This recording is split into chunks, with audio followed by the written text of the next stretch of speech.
அன்று கொஞ்சம் ஸ்பெஷலாகவே சமைத்திருந்தாள் கற்பகம். மதியம் லேசாக தூறியது. பாட்டி வருவாளோ மாட்டாளோ என்று சந்தேகம் வந்தது என்றுதான் சொல்ல வேண்டும். தூறலில் நனைந்து கொண்டே பாட்டி வந்து சேர்ந்தாள் என்றுதான் சொல்ல வேண்டும். தட்டில் சாப்பிடுவேளா இல வேண்டுமா என்று கேட்டாள் கற்பகம். எல்லாம் தட்டில் சாப்பிடுவேன், இலக்கில வேண்டாம் என்றாள் பாட்டி. பருப்புக்கு நெய் ஊற்றிய போது நிமிர்ந்து பார்த்து லேசாக சிரித்தாள். அழுது விடுவாள் போல இருந்தது என்றுதான் சொல்ல வேண்டும். நெய் குத்திண்டு சாப்பிட்டு எத்தனையோ வருஷம் ஆச்சடி என்று சொன்னாள். என் ஃப்ரெண்ட்ஸுக்கு எதிரில் என்னை கப்புன்னு கூப்பிட்டதே பாட்டி. கூப்பிடாத பாட்டி, அப்புறம் நான் உனக்கு முதுகு சொரிஞ்சு விட மாட்டேன் என்று தன் சொந்த பாட்டியிடம் சண்டை போட்டதை இப்போது நினைத்து கொண்டாள் கற்பகம். மனம் நெகிழ்ந்து போனது என்றுதான் சொல்ல வேண்டும். பாட்டி வயிறார சாப்பிட்டாள். கற்பகம் கேட்டு கேட்டு போட்டாள் என்றுதான் சொல்ல வேண்டும். நீங்கள் எச்சில் துடைக்க வேண்டாம், நான் செய்கிறேன் என்றாள் என்றுதான் சொல்ல வேண்டும். பாட்டியை இந்த உபசரிப்புகள் நிகழ்த்தி இருக்க வேண்டும். ஒன்றும் பேசாமல் உட்கார்ந்திருந்தாள் என்றுதான் சொல்ல வேண்டும். எல்லாவற்றையும் எடுத்து வைத்துவிட்டு வந்து கற்பகம் உட்கார்ந்ததும் சொன்னால், நான் இங்கே வந்து இருந்துடுறேன்டி அம்மா, உங்காத்திலேயே வேலையெல்லாம் செய்துட்டு இருக்கேன், என்னால் முடியலடி பெண்ணே என்றாள். திடீரென்று கற்பகம் இதை எதிர்பார்க்கவில்லை என்றுதான் சொல்ல வேண்டும். 4-5 நாட்களுக்கு முன் கணவன் ஆபீஸுக்கு சென்ற பின்பு வாசல் கேட்டை சாத்தி கொண்டு திரும்பும் போதுதான் தூரத்தில் சென்று கொண்டிருந்த அந்த பாட்டியை பார்த்தாள் கற்பகம். மனதிற்குள் ஏதோ சில்லென்று ஓடினார் போல இருந்தது அவளுக்கு. அருகில் போய் பார்க்க வேண்டும் போல அவள் அடக்கி கொண்டாள். மடிசார்தான் கட்டி கொண்டிருந்தார் போலிருந்தது. பின்புறமாக பார்த்ததில் சரியாக தெரியவில்லை. கூர்ந்து பார்த்ததில் பாட்டி செருப்பு போட்டுக் கொள்ளவில்லை என்பதும் புடவை பழசாக இருப்பதும் தெரிந்தது. எங்கே இந்த நேரத்துக்கு போறாள் புரியவில்லை. நிச்சயம் தமிழர்களாக தான் இருக்க வேண்டும்.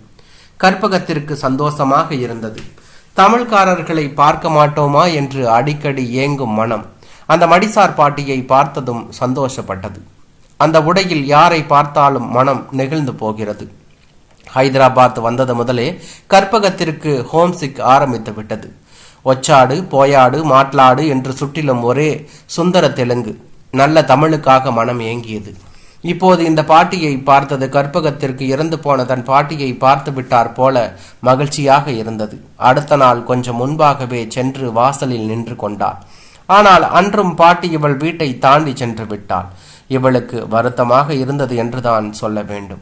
அன்று மாலையே எதோட்சியாக மீண்டும் பாட்டியை பார்க்க நேர்ந்த போது மகிழ்ச்சியாகவும் ஆச்சரியமாகவும் இருந்தது. காரணம், அவள் கையை பிடித்து கொண்டு ஸ்கூல் யூனிஃபார்மில் 6 வயது பெண் குழந்தை ஒன்று சென்று கொண்டிருந்தது என்றுதான் சொல்ல வேண்டும். அப்பாடா, பாட்டி ஒன்றும் தனியாக கஷ்டப்படவில்லை. பேத்தி இருக்கிறாள் என்றால் பிள்ளை மருமகள் எல்லோரும் இங்குதான் இருப்பார்கள், வசதியாக தான் இருப்பாள் என்று மனம் சந்தோஷப்பட்டது. உடனே போய் அறிமுகம் செய்து கொள்ள வேண்டும் என்ற ஆவலை அடக்கி கொண்டாள். தெருவில் போய் கொண்டிருக்கும் போது அந்த பாட்டியை கூப்பிட்டு பேச ஏனோ தயக்கமாக இருந்தது என்றுதான் சொல்ல வேண்டும். அன்று இவளுடைய கணவன் ஆபீஸிலிருந்து வந்ததும் கேட்டாள், இந்த பக்கம் நம்ம ஊர் பாட்டி மாதிரியே ஒரு மாமி போறா, இந்த காலனியில யாராவது தமிழ்காரா இருக்காளா தெரியுமா? அப்படியா? அப்படி யாரும் இருப்பதாக தெரியலையே என்று சொன்னான் அவளுடைய கணவன். மறுநாள் மாலை 4 மணி இருக்கும். மழை தூறி கொண்டிருந்தது.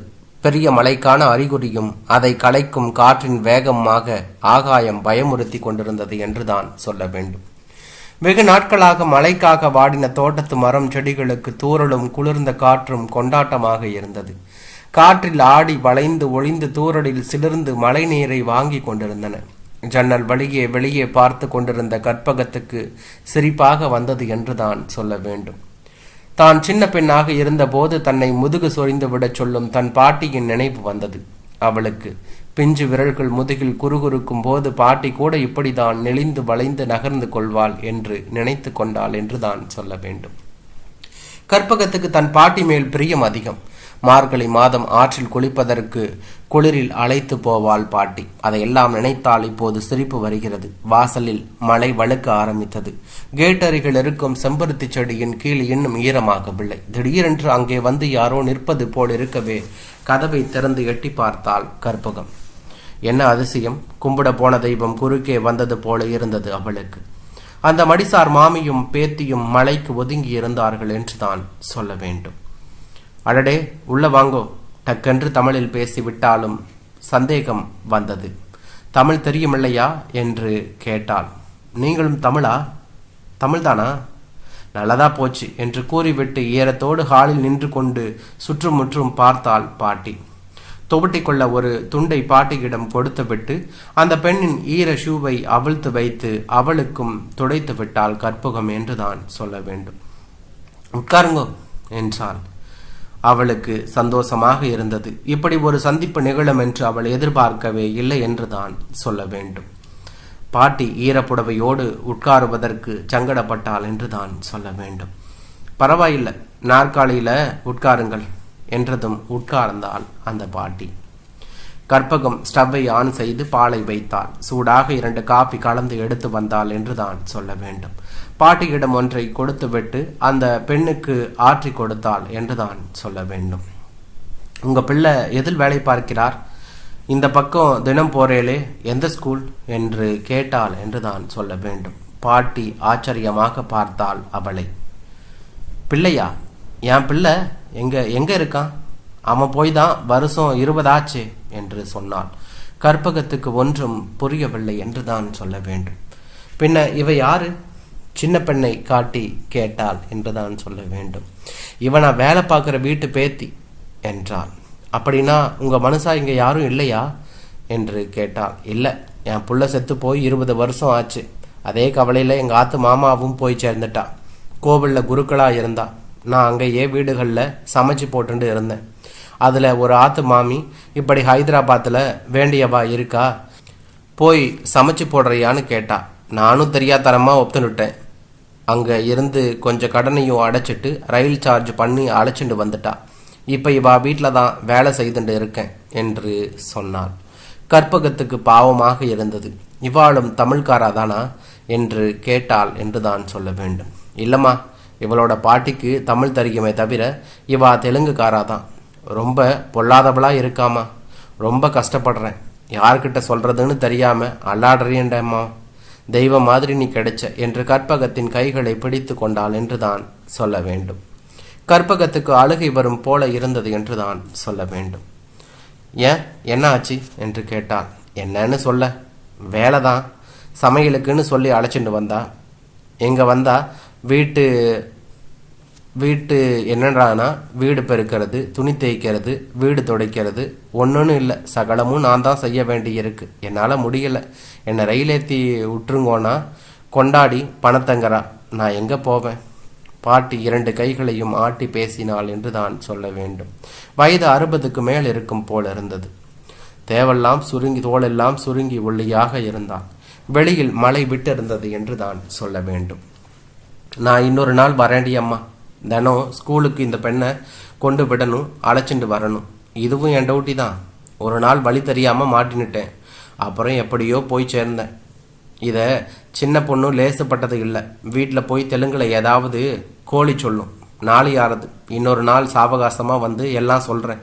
உன் பேர் என்னடிமா சொன்னாள் இவள். பாட்டிக்கு புதையலை கண்டாற் போல மகிழ்ச்சி. தன் சுமைகளை இறக்கி வைக்க ஆள் கிடைத்ததில் வீட்டை நன்றாக அடையாளம் பார்த்து கொண்டு போனாள் என்றுதான் சொல்ல வேண்டும். பாட்டியை பார்த்ததில் உண்டான சந்தோஷம் அவள் சொன்ன விஷயங்களால் வருத்தமாக மாறியிருந்தது. பாட்டி வேலை செய்யும் வீட்டுக்காரனின் பெயரை கேட்டுக்கொள்ளவில்லை என்று நினைத்து கொண்டாள் என்றுதான் சொல்ல வேண்டும். கணவன் வந்ததும் எல்லாவற்றையும் சொன்னாள் என்றுதான் சொல்ல வேண்டும். முதல்ல ஊரை பார்க்க போக சொல்லு அந்த பாட்டியை. அங்கே யாராவது தூரத்து சொந்தம் இருப்பா. இங்கே வந்து மாட்டிக்கொண்டாளோ என்றான் அவளுடைய கணவன். மறுநாள் மாலை குழந்தையை அழைத்து போகும் முன்பாகவே வந்தாள் பாட்டி என்றுதான் சொல்ல வேண்டும். தன் கஷ்டங்களை எல்லாம் சொல்லி அழுதாள். கேட்பதற்கு சங்கடமாக இருந்தது என்றுதான் சொல்ல வேண்டும். மெட்ராஸ்ல இருந்து இங்கு அனுப்பினாலே அவ வீட்டுக்கு ஒரு லெட்டர் போடுறது தானே இப்படி கஷ்டமா இருக்குன்னு என்று கேட்டாள் கற்பகம். நான் என்னத்தை கண்டேன்? அட்ரஸ் அவாகிட்ட இருக்கு, எப்படி கேட்கறது? இல்லாத போனா உன்னை விட்டாவது எழுத சொல்லலாம் என்றாள் பாட்டி. சரி, நாளைக்கு எங்க ஆத்துல சாப்பிட வாங்கோ பாட்டி என்றாள் கற்பகம். ஊர்ல இருந்து வந்து 4 மாசம் ஆச்சடி அம்மா. நான் கொண்டு வந்த தேங்காய் எண்ணெய், சீக்காய் பொடி எல்லாம் ஆயிடுத்தடி. மேற்கொண்டு வாங்கிக்க கையில பணம் இல்லை. அவள் சோப்பை தொட விட மாட்டேங்கிறா. எல்லோரும் சாப்பிட்டுட்டு கடைசியில் தான் சாப்பிட வேண்டி இருக்கு. 3 பொண்ணு அந்த அம்மாவுக்கு, பிள்ளை இல்லை. மூத்த பொண்ணும் மாப்பிள்ளையும் வீட்டோட இருக்கா. 2 பேரும் வேலைக்கு போகிறா. அவளோட குழந்தை தான் இது, ஸ்கூலுக்கு போகிறது. அடுத்த பொண்ணு வேலை பார்க்குறா. கடைசி பொண்ணு காலேஜ் போகிறான். எல்லாம் மாடாட்டம் இருக்குடி அம்மா. ஒன்றும் ஒரு துரும்ப கூட அந்தாண்ட தூக்கி போட மாட்டேங்குதுகள். பாட்டி சொல்லிவிட்டு நிறுத்தினாள் என்று தான் சொல்ல வேண்டும். நாளைக்கு அவாகிட்ட சொல்லிட்டு சாப்பிட வரேன், இப்போ கிளம்புறேன் என்று கிளம்பி போனாள்.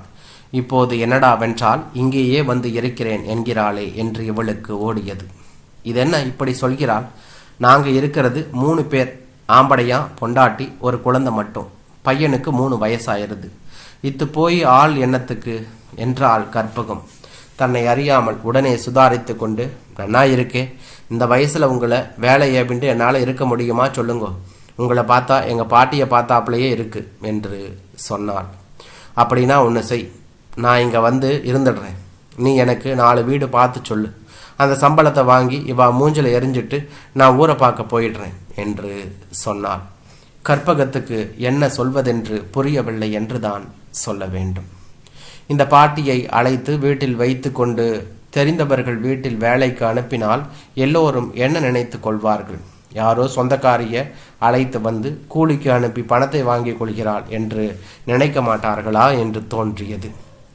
அதெல்லாம் அப்புறம் பார்க்கலாம் பாட்டி, முதல்ல உங்கள் வீட்டுக்காரி ஒத்துக்க வேண்டாமா என்று. போன மாதம் இப்படி தான் ஒரு மூட்டை துணி தேய்க்க முடியாமல் தேய்ச்சி போட்டேன். உடம்பு தளலை, படுத்துனேன். மதியானம் மழை தூரி இருக்கு போல் இருக்கு. நான் துணியை எடுக்கலையா, நனைஞ்செடுத்து. சாயந்தரம் அந்த பெண்கள் 2மா சேர்ந்து என் பெட்டியை எடுத்து வெளியில் எரிஞ்சிடுத்துகள்.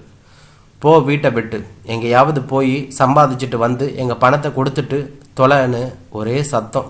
நான் எங்கே போவேன்? இப்போயாவது நீ இருக்க, அப்போ நான் என்ன பண்ணுவேன்? பேசாமல் வாசல்லையே உட்கார்ந்திருந்தேன். ராத்திரி மாப்பிள்ளை வந்த போது கதவை திறந்தா நானும் உள்ளே போயிட்டேன் என்று தான் சொல்ல வேண்டும்.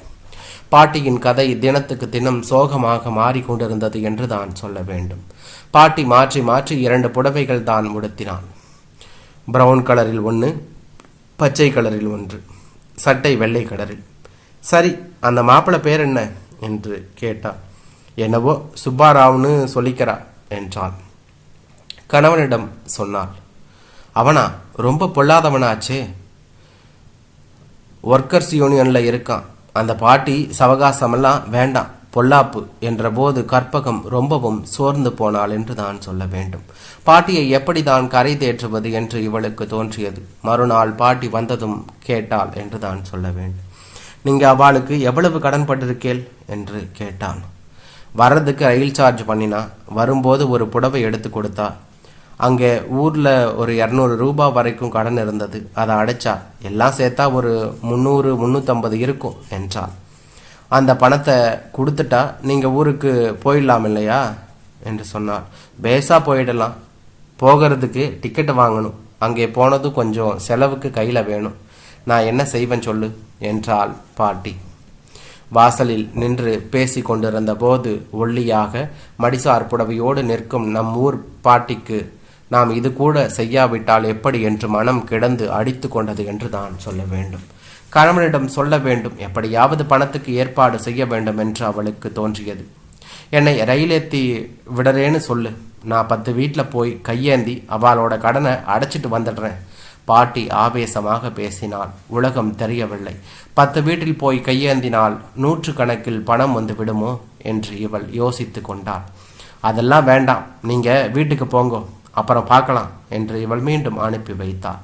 சமாதானம் செய்து கையில் சோப்பு எண்ணெய் வாங்க பணம் கொடுத்து அனுப்பினாள் கற்பகம் என்று தான் சொல்ல வேண்டும். இப்படிதான் பாட்டியின் கதையே வீட்டில் சோகமாக பேசப்பட்டது என்று தான் சொல்ல வேண்டும். அன்று வீட்டில் இல்லை என் கணவர். ஆபீஸ் விஷயமாக பாம்பே போய் 4 நாட்களாகி இருந்தன. குழந்தைக்கு உடம்பு சரியில்லை. டாக்டரிடம் போனதில் ஜாண்டிஸாக இருக்கும் போல் இருக்கிறது, யூரின் டெஸ்ட் செய்ய வேண்டும் என்றார். கற்பகத்திற்கு கவலையாக போய்விட்டது. லேபரேட்டரிக்கு சென்று யூரின் பிடித்து கொடுத்து விட்டு வந்து குழந்தையின் அருகில் கவலையோடு படுத்திருந்தாள் என்று தான் சொல்ல வேண்டும். வாசல் கதவு பலமாக தட்டப்பட்டது என்று தான் சொல்ல வேண்டும். பயந்து போய் திறந்த போது யாரோ ஒருவர் பெண்ணும் ஆணும் நின்றிருந்தார்கள். எங்க வீட்டில் வேலை செய்யும் கிளவி இங்க வந்தாளா என்று தெலுங்கில் கேட்டால் வந்தவள் என்றுதான் சொல்ல வேண்டும். யாரு? கற்பகத்துக்கு ஒன்றும் புரியவில்லை. அதுதாம்மா அந்த அரவம் பேசுற கிளவி, உங்களோட தான் ரொம்ப தோஸ்தாமே, என் பொண்ணு சொன்னான். இங்கே தான் வந்து சும்மா உட்கார்ந்துருக்குமாமே, வந்தா உடனே போவோம்னு இல்லாம இன்னமா கதை பேசிக்கிட்டு இருக்கா. மூச்சு விடாமல் பேசினான் அந்த ஆள் என்று தான் சொல்ல வேண்டும். இவன் தான் சுப்பாராவ் போலும் என்று நினைத்து கொண்டாள் கற்பகம். இன்னைக்கு இங்க வரலைங்க, 2-3 நாளாகவே நான் பார்க்கலையே, ஏன் என்ன ஆச்சு என்று கேட்டாள். மத்தியான குழந்தைக்கு டிஃபன் எடுத்துக்கிட்டு போனா, டிஃபனை கொடுத்துட்டு வீட்டுக்கு வராம இன்னும் எங்கேயோ சுத்திக்கிட்டு இருக்கா கிளவி என்றாள் அந்த பெண். அப்படியா, இங்க வரலையே, ஒரு வேளை வழி தெரியாம எங்கேயாவது திண்டாடுறாளோ என்னவோ, உடம்பு கிடம்பு சரியில்லையோ என்று கேட்டால் கற்பகம் என்று தான் சொல்ல வேண்டும்.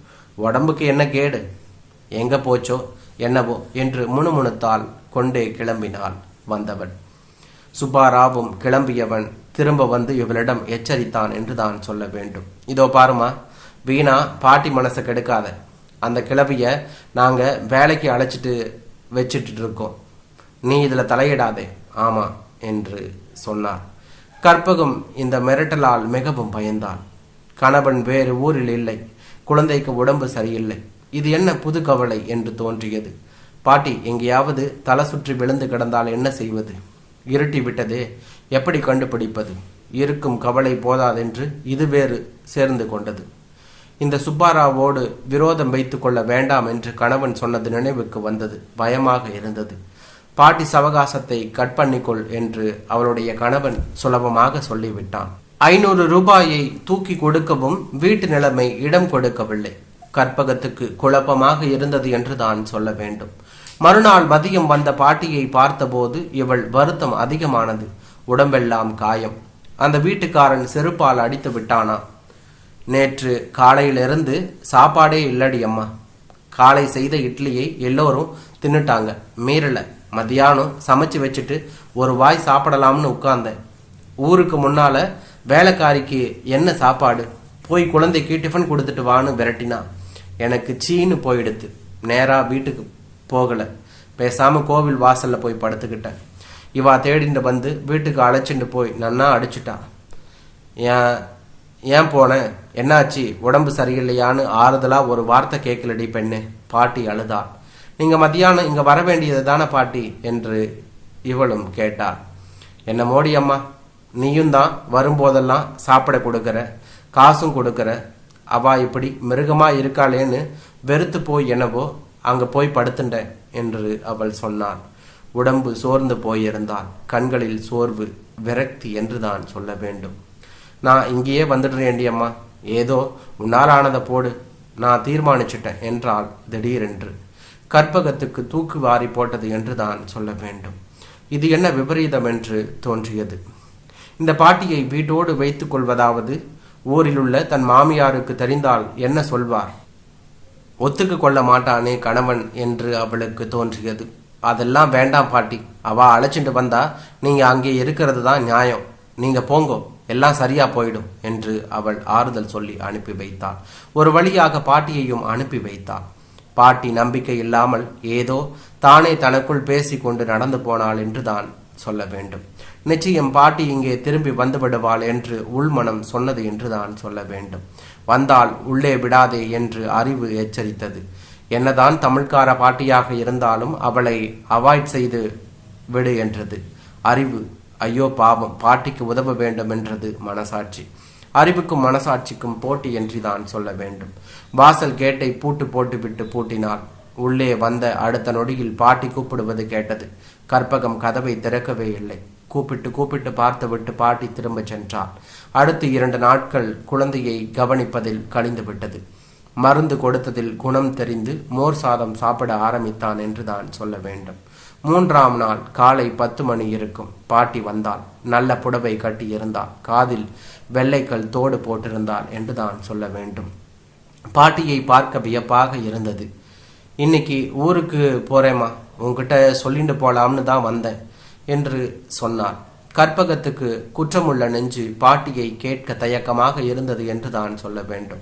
அன்னைக்கு ராத்திரி வந்து கதவு தட்டி தட்டி பார்த்தேன், யாரும் திறக்கல. ஒருவேளை வீடு மாறி வந்துட்டோம்னு சந்தேகம். ரொம்ப குளிரா கூட இருந்தது. வேற வழி இல்லாம கோவில்ல போய் படுத்துக்கிட்டேன். மறுநாளைக்கும் வீட்டுக்கு போகல. அப்புறம் அங்க பக்கத்துல இருக்கிறவா 4-5 பேர் வந்து விசாரிச்சா. தடுமாறி தெலுங்குல சொன்னேன். அதில் ஒருத்தர் தான் வீட்டுக்கு அழைச்சிட்டு போய் காஃபி கொடுத்து சாப்பாடு போட்டா. 4-5 பேரா சேர்ந்துட்டு போய் சுப்பாராவை பார்த்து பேசி சமரசம் பண்ணி நான் ஊருக்கு போகிறதுக்கு ஏற்பாடு பண்ணினான். வல்லவனுக்கு வல்லவன் வையகத்துல இல்லாமலா போயிடுவான். இப்போ பழைய கடனெல்லாம் கேட்கல, பேசாம போய் டிக்கெட்டை வாங்கிட்டு வந்துட்டான் என்று தான் சொல்ல வேண்டும். இத்தனை நாள் நான் உன் வீட்டில் தான் இருக்கேன்னு நினைச்சுட்டு இருந்தானா? எத்தனை நாளைக்கு தான் வச்சுட்டு சோறு போடுவா? 4 நாள் ஆச்சுன்னா தானா விரட்டி விட்டுடுவா நினைச்சுட்டு இருந்தானா? என்னமோ போ, எனக்கும் உன் மனசு புரியறது குழந்தை. நீயும் தான் என்ன பண்ணுவ? குழந்தைக்கு உடம்பு தேவையில்லையா? உங்க ஆத்துக்கார் எப்போ வராராம்? பாட்டி விசாரித்தாள். இன்னைக்கு வந்துடுவார்னு நினைக்கிறேன் பாட்டி என்று இவளும் சொன்னாள். கற்பகத்துக்கு வெட்கமாக இருந்தது. எல்லாம் தெரிந்தும் தான் ஒன்றும் செய்ய முடியாமல் போய்விட்டதே என்று. எப்படியோ பாட்டி நல்லவிதமாக ஊய் போய் சேருவதில் திருப்திதான் என்று தான் சொல்ல வேண்டும். கைவசம் இருந்த 50 ரூபாய் நோட்டை பாட்டியிடம் கொடுத்து அனுப்பிவிட்டு கணவன் வரவுக்காக காத்திருந்தாள் கற்பகம் என்று தான் சொல்ல வேண்டும் என்றாள்.